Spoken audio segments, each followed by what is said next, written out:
কথায় বলে ঢঙি পিসি ঢং করে, কচু পাতায় রং করে। তো আজ আমি কচু পাতার কিছু ইতিহাস শোনাবো তোমাদের সাথে। আমার বাপের বাড়িতে অযত্নে লালিত এই কচু পাতার জীবনী তোমাদের সাথে শেয়ার করবো এই ভিডিওতে। প্রথমে এই কচু পাতাটাকে দেখো, কি সুন্দর, বেসটা সবুজ, তার মধ্যে সবুজ শিরা, আর বেশ একটা সাদা ছিটছিটে ছিটছিটে মতন রয়েছে পাতাটায়, যার জন্য দেখতে অপূর্ব লাগছে পাতাটাকে। আর পরের পাতাটা তো আরও সুন্দর, বেসটা মনে হয় পুরো সাদা, তার ভেতর থেকে মোটা মোটা কিছু শিরা, আর তার ভেতর থেকে আরও কিছু সরু সরু শিরা বেরিয়েছে। একটার ওপর মাঝখান থেকে বাইরের দিকে এসছে, পাতাটাকে লক্ষ্য করো, আর কিছু শিরা গেছে বাইরের দিক থেকে ভিতরের দিকে। অনবদ্য দেখতে লাগে পাতাটাকে দেখলে, সত্যি কথা। আর এর পরের কচু পাতাটা দেখো, বেসটা সবুজ, লাল শিরা, আর অনলি চন্দনের ফোঁটা।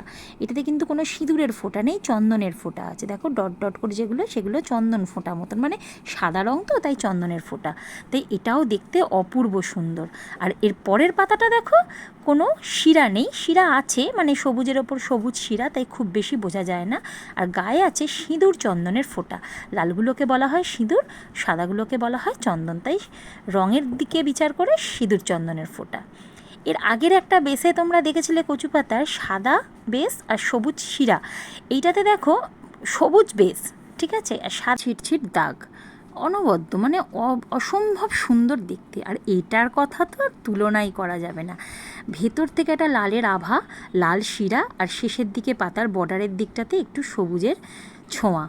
অসাধারণ সুন্দর দেখতে, এত ব্রাইট, এত লাইভলি যে কি বলবো। অবশ্যই কিন্তু আমাকে কমেন্টে জানিও কিন্তু বন্ধুরা, কেমন লাগলো এই কচু পাতার ইতিহাস, মানে ওদের জীবনের ছোট্ট ইতিহাস।